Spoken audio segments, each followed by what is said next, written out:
Hare Krishna devotees, thank you so much. నిన్న చాలా అధిక సంఖ్యలో మీరు పాల్గొని మనం మొదటి అధ్యాయం అనేది చర్చించడం జరిగింది. మొదటి అధ్యాయం ఎలా మొదలైందండి? మన పేరు గనక చూసినట్టయితే అర్జున విషాద యోగ. యోగా అంటే ఏందంటే దేవాతి దేవుడితోటి జోడించబడేది యోగా అంటాం. అలాంటిది అర్జున విషాదం కూడా యోగా అంటే దేవాతి దేవుడితోటి జోడించబడింది కాబట్టి యోగా అయింది.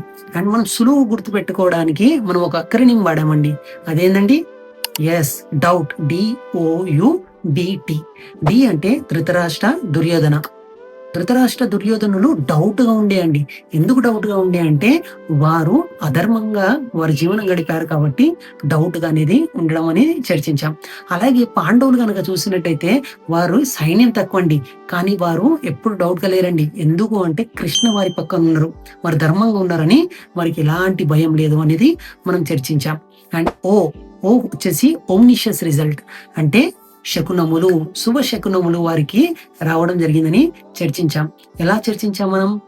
వారు ఊదిన శంఖనాదం ఎలా ఉంది అంటే పాండవులు ఊదిన శంఖనాదానికి కౌరవుల గుండెలు బద్దలైపోయిందని మనము చర్చించడం జరిగింది. పాంచజన్యం ఋషికేశ దేవదత్తం ధనుంజయ అని మనము అది చర్చించాం. అలా కాకుండా మనం చూసినట్టయితే అర్జునుడి దగ్గర రథం ఉందండి. అది అగ్నిదేవుడు ఇచ్చిన రథం ఉంది.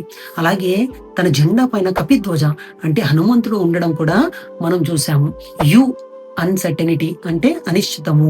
అతను యుద్ధం చేసే ముందు ఇద్దరి సైన్య మధ్యలోకి రథం తీసుకెళ్ళమని అడగడం జరిగింది. వెళ్ళి అక్కడ ద్రోణాచార్య, కృపాచార్య, భీష్మ మహాపిత చూడగానే తను బివిల్డెడ్ అయిపోయాడు. అంటే దిగ్భ్రాంతికి గురి కావడం జరిగింది.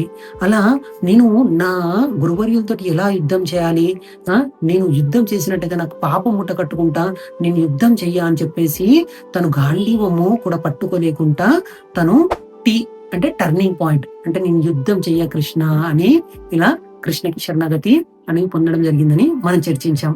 అలాంటి పడిపోయిన అర్జునుడు లేచి ఎలా యుద్ధం చేశాడు అన్న దాని గురించి మనం 2వ అధ్యాయంలో మనం చక్కగా చర్చించుకుందాం. ఓకే, హరే కృష్ణ.